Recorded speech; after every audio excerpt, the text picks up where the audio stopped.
Bayangkan kamu meminjam uang 1 juta rupiah untuk kebutuhan mendesak. Tapi, saat mengembalikannya, kamu harus bayar 1,5 juta. Ini bukan bantuan, ini jebakan, inilah yang disebut riba. Tapi, kenapa sih riba sampai dilarang keras dalam Islam? Yuk, kita bahas bukan hanya dari sisi agama, tapi juga dari logika dan ekonomi.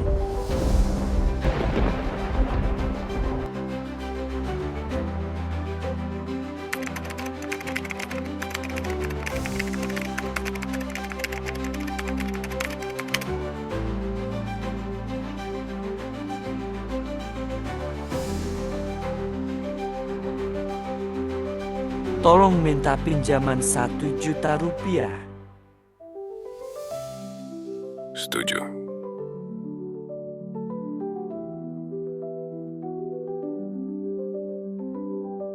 Mengembalikan 1.200.000.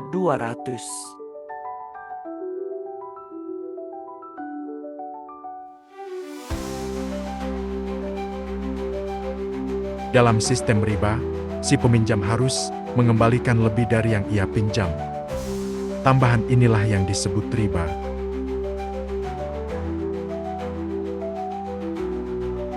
Bismillahirrahmanirrahim. Wa ahallallahu al-bay'a wa harrama ar-riba. Padahal Allah telah menghalalkan jual beli dan mengharamkan riba. Islam melarang riba karena ia merusak keadilan. Bahkan dalam Al-Baqarah 279, pelaku riba diancam dengan perang dari Allah dan Rasul-Nya. فَإِن لَّمْ تَفْعَلُوا فَأْذَنُوا بِحَرْبٍ مِّنَ اللَّهِ وَرَسُولِهِ. Maka jika kamu tidak meninggalkan sisa riba, maka ketahuilah bahwa Allah dan Rasul-Nya akan memerangimu.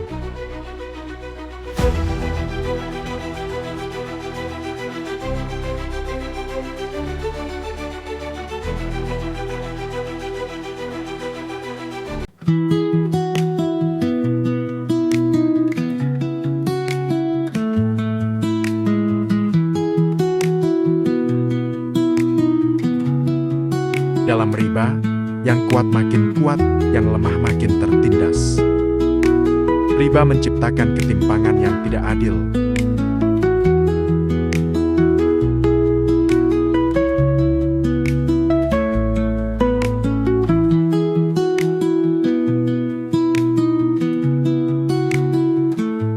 Apakah adil seseorang mendapat untung hanya karena punya modal, sementara yang bekerja keras justru tercekik beban?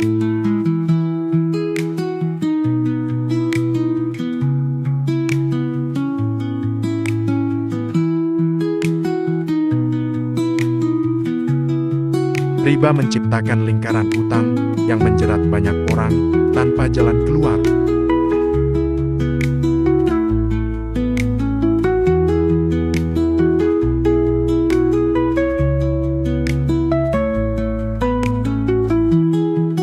Logikanya sederhana, bantu, bukan bebankan, itulah sebabnya riba dilarang, demi keadilan dan keberkahan bersama.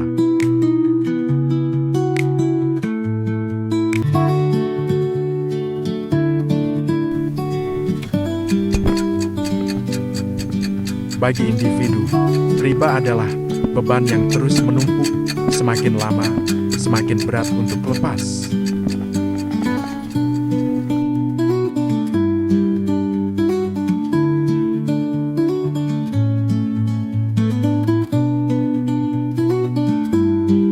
Secara sistemik, riba telah menyebabkan krisis global. Contohnya, krisis ekonomi 2008, ketika jutaan orang kehilangan pekerjaan dan rumah karena utang berbunga tinggi. Bayangkan kalau tiba-tiba tabunganmu hilang, bank bangkrut, dan ekonomi dunia kacau balau. Tahun 2008, krisis keuangan terbesar sejak depresi besar melanda dunia. Semua berawal dari pinjaman rumah di Amerika yang ternyata banyak gagal bayar. Bank memberi Karena bunga menjadi bagian dari biaya produksi, harga-harga pun naik. Rakyat kecil kembali menjadi korban.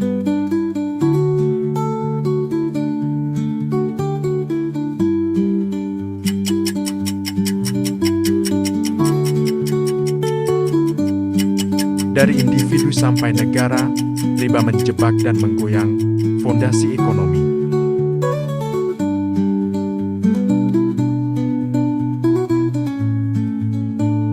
Islam tidak hanya melarang riba, tapi juga memberikan solusi sistem keuangan yang adil dan saling menguntungkan.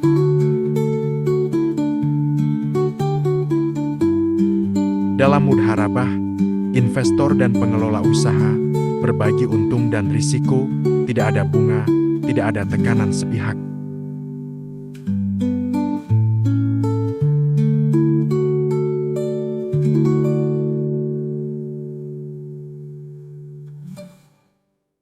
Koperasi syariah dan lembaga keuangan halal menumbuhkan ekonomi dari bawah, bukan dari eksploitasi. Dengan sistem bebas riba, uang jadi alat pembangunan. Bukan penindasan, ekonomi tumbuh, manusia bahagia.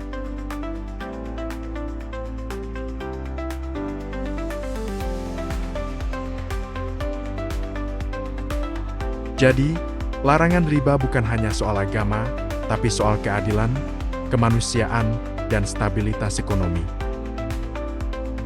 Yuk, mulai bijak secara finansial dan hindari riba dalam kehidupan kita. Yuk, bantu sebarkan inspirasi ini. Tekan tombol like, share, dan subscribe agar makin banyak yang tercerahkan.